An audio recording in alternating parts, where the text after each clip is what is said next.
Oh, it doesn't seem right that I was born white and my parents don't fight. They just told me they love me each night. In the days of Lamech, who was now old and advanced in years, and whose eyes were so dim that he could not see, Tubal-Cain, his son, led him one day into the field.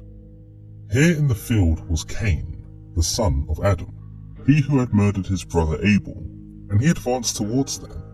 But Lamech was very old, and he could not see who it was, and Tubal-Cain, his son, was very young, and so did not know who Cain was. "There's someone there," Tubal-Cain stammered. "Someone or something," for they were at such a distance from Cain that no man could have determined who or what made its way toward them.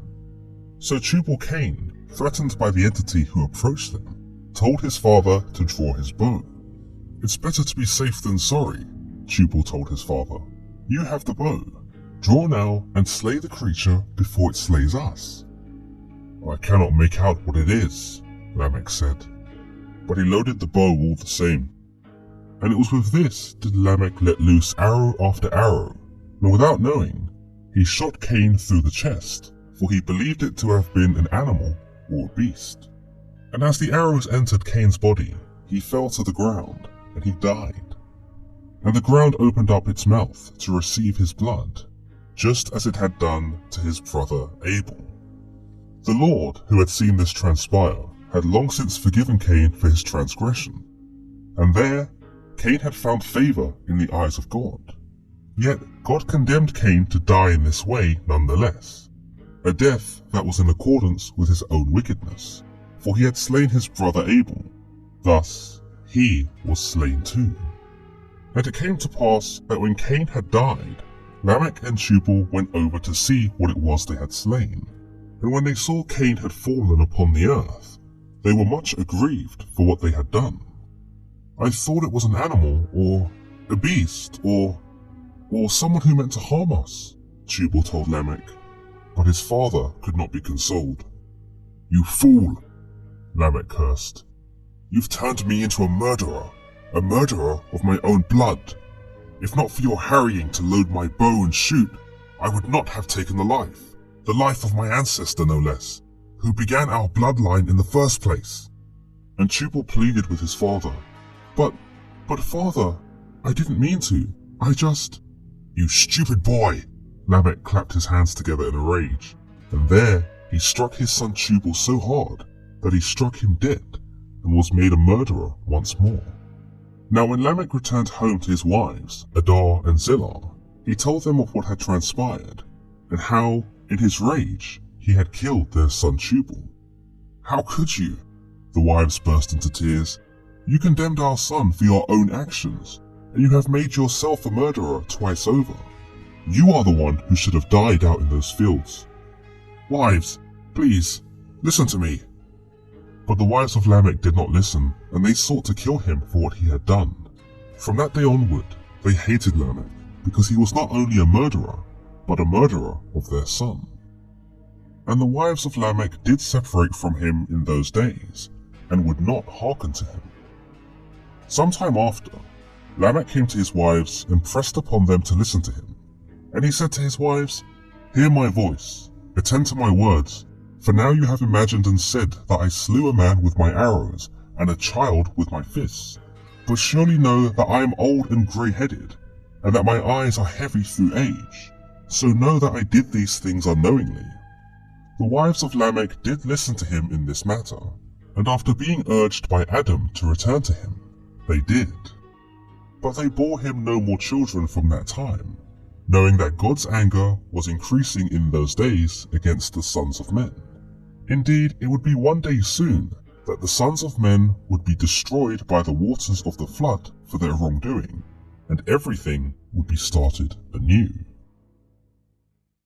In the book of Jasher, Cain is portrayed in a more detailed and nuanced manner compared to the somewhat limited description provided in the canonical Bible.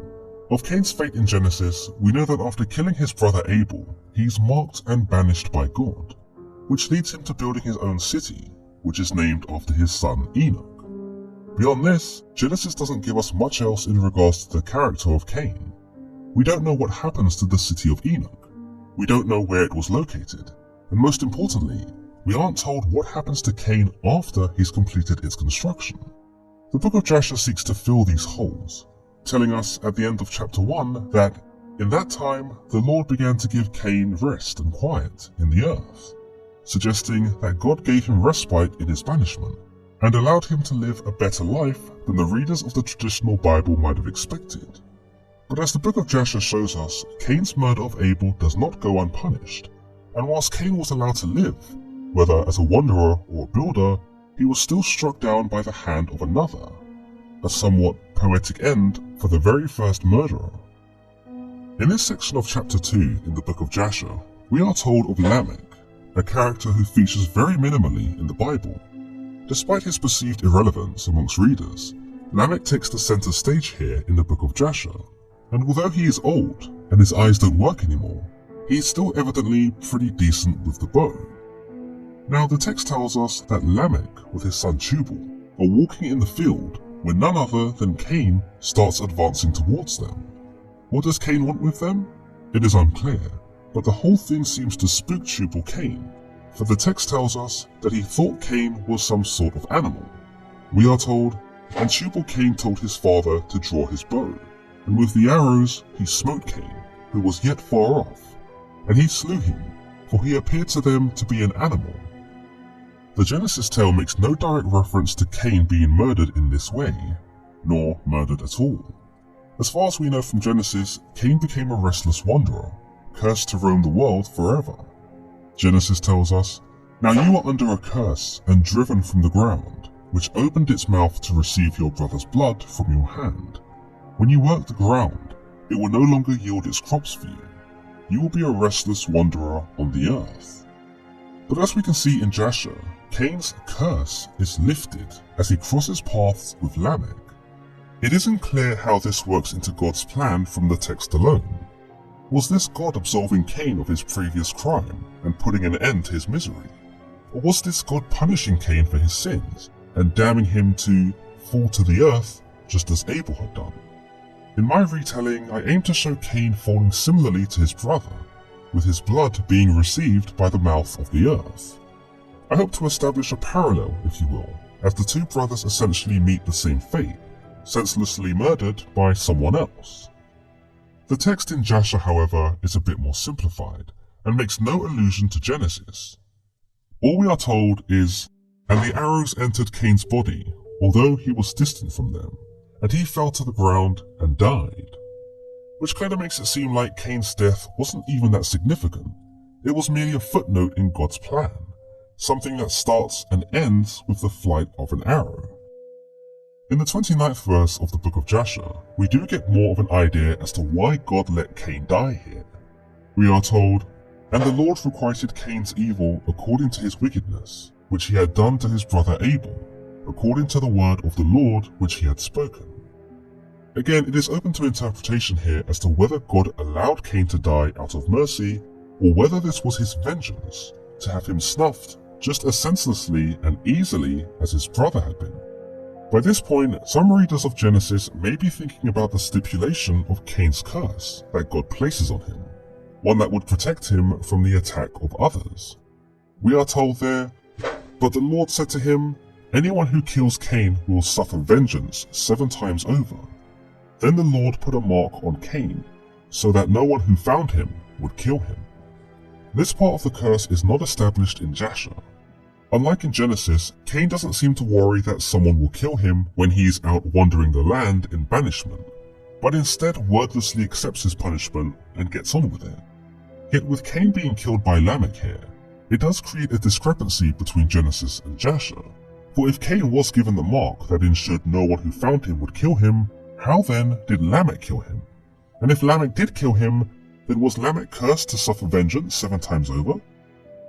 Well, one idea is that because Lamech was pretty much blind, even though he was a decent shot, and because Tubal was too far to identify Cain, and may not have even known what he looked like, no one had actually found him. Jasher is keen to let us know that Cain was shot at a distance, and that neither Lamech knew it was Cain until after the deed was done. In fact, the text does tell us that both might have mistaken Cain for an animal. With this, a loophole is established with the mark of Cain, for it raises the question that if Cain was struck before he could be found, then was he really still protected? In other words, if Cain's death was accidental, then did it count as Cain being killed per se? Perhaps with these circumstances, it also excused Lamech of suffering vengeance 7 times over. In any case, the book of Jasher is capable of bringing Cain's life full circle, and unlike Genesis, a definitive conclusion is given for Cain's open-ended arc. One that, whilst isn't necessary, does give us some closure as to not only what happened to Cain, but also in seeing him get what he deserves. Jasher puts a neat little bow on all of this, telling us of this, and the Lord requited Cain's evil according to his wickedness, which he had done to his brother Abel, according to the word of the Lord which he had spoken. Now, when Lamech and Tubal go to investigate the animal they shot, they find that it's Cain, and begin to grieve their now dead relative. What's interesting here is that Lamech takes the death of Cain pretty hard, with the text showing him recognizing Cain as his ancestor, and suffering from immediate grief. In fact, his turmoil at having shot Cain is so intense that it leads him to taking his emotions out on his son Tubal, blaming him for what has transpired, and even killing him too. In the Genesis account, we don't know much about either Lamech or Tubal-Cain, so it's hard to compare Lamech and Tubal-Cain here in Jasher with the Lamech and Tubal-Cain of the Bible. What little information we have of them comes from Genesis chapter 4, where we are told Lamech married 2 women, one named Adah and the other Zillah. Adah gave birth to Jabal. He was the father of those who live in tents and raise livestock. His brother's name was Jubal. He was the father of all who played stringed instruments and pipes. Zillah also had a son, Tubal-Cain, who forged all kinds of tools out of bronze and iron. Tubal-Cain's sister was Naamah. In a way, Lamech and Tubal come to mirror Cain and Abel, in that one kills the other out of anger and misplaced emotion. One blames the other for the pain they are feeling, and one pays the ultimate price for something that was never even their fault. Cain kills Abel because he is jealous of him. He is angered that Abel is favored by God, and he blames Abel for showing him up and embarrassing him. This leads to him killing Abel, even though Abel had done nothing to spite or wrong him. Similarly, Lamech demonstrates the same pattern. He is angered that Tubal told him to raise his bow and shoot the oncomer, and thus he blames him for the murder that took place by his own hand. This leads to him killing Tubal, even though Tubal hadn't intentionally plotted to murder Cain, but had simply mistaken him for something else. As Cain was the progenitor of Lamech's line, some might say that the apple doesn't fall far from the tree here, for both are quick to temper, and both do not hesitate when it comes to taking a life. However, when Cain comes to repent and grieve for killing Abel in the moments after having murdered him, Lamech isn't seen to mourn killing Tubal. In fact, where Cain buried Abel, we don't see Lamech do the same. In fact, we see Lamech more visibly upset with having killed Cain than he is with having killed his own son.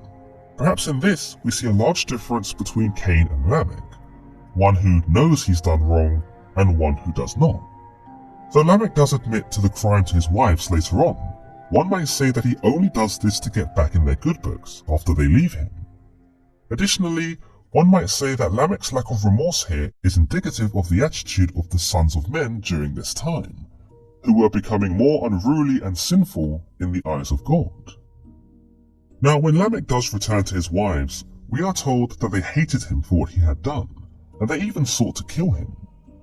Of course, this would have also turned them into murderers, and because they were righteous, they chose instead to leave Lamech and would not even talk to him thereafter. Jasher tells us that he pleads with them to listen, saying to them, "And he said to his wives Adah and Zillah, Hear my voice, O wives of Lamech, attend to my words, for now you have imagined and said that I slew a man with my wounds, and a child with my stripes, for their having done no violence.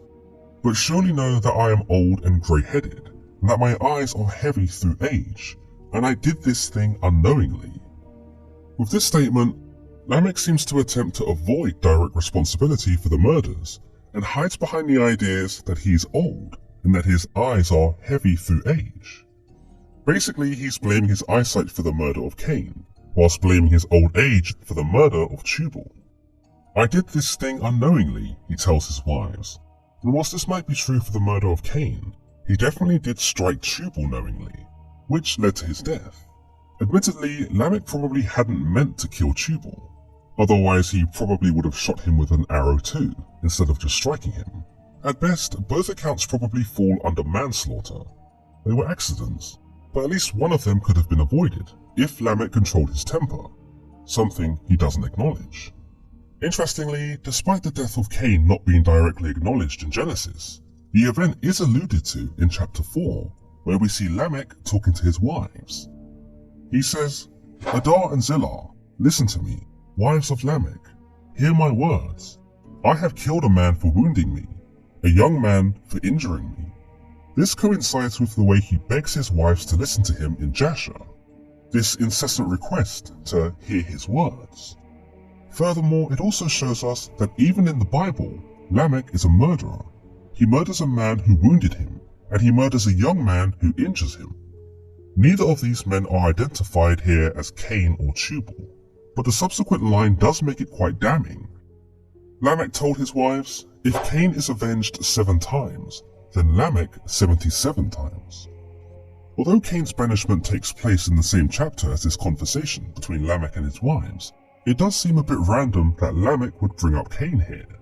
Unless of course that Cain was one of the men he spoke of murdering. Lamech evidently knew the curse of Cain too, but as we can tell from his words, he doesn't think much of it. In a way, he comes across as boastful, believing he can offer a greater vengeance than God can. In his example, God can only offer vengeance 7 times, but Lamech believes he can offer it 77 times, which is arguably not only quite revealing about his character, but also reflects the progressive blasphemous nature of the people at the time. With this, one might say that Lamech's focus was not atoning for his actions, nor grieving the loss of his son, but instead winning back the affections of his wives and promoting his own perceived strength. In spite of this, it's interesting then that Lamech and his descendants do not appear in either Jasher or Genesis again.